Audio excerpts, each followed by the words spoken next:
Dumating na yung in-order nating shock para sa ating motor na Sniper MX135.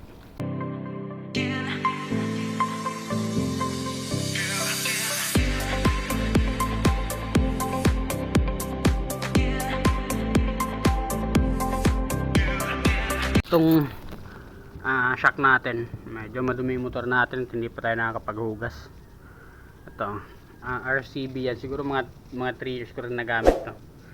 Ano na to, sira na o ano na yung matagtag. Pag nalulubak ako, may parang lumalagotok dun, lalo na pag may angkas.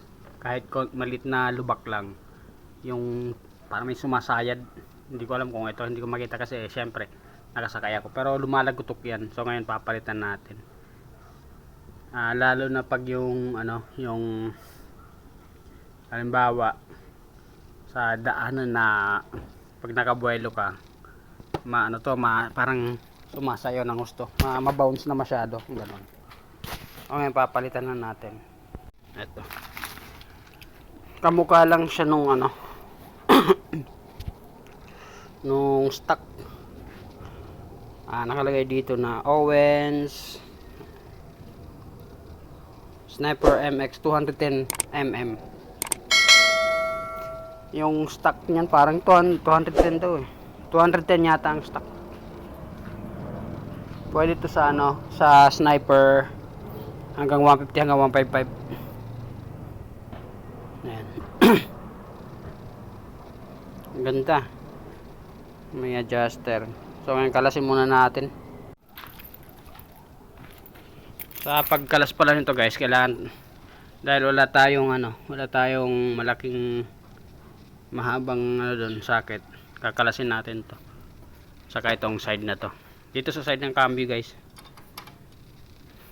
Andito kasi yung niyan, yung mga lock niyan. So tanggalin muna natin. Ayan, ito yung pinagpalitan natin.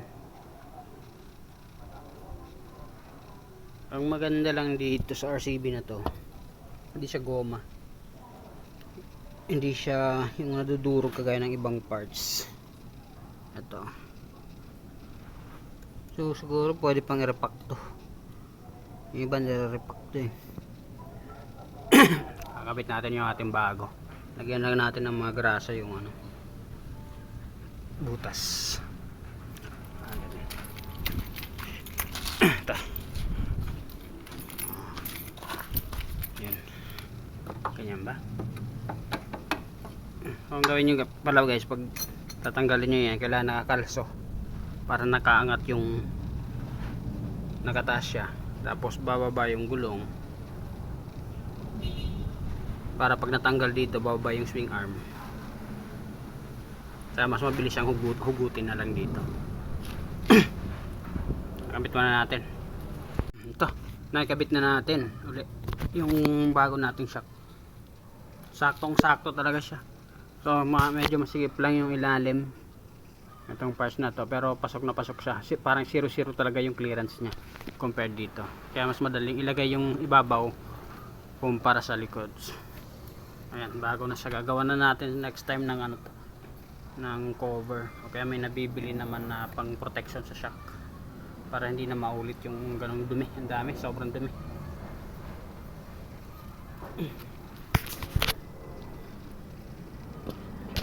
Ito yung yung palitan natin, pero ito parang mas malaki to kumpara dun eh. Ang sabi ito 210mm, tapos yun 210mm daw din, pero parang mas malaki yung to spring kumpara dun sa sinasabing 210mm. Parang mga 208 lang yata to, 206, medyo malit. So balikan natin yung review mga ilang months, titingnan natin kung magandang ang performance nito nabili nating Owens. Peace.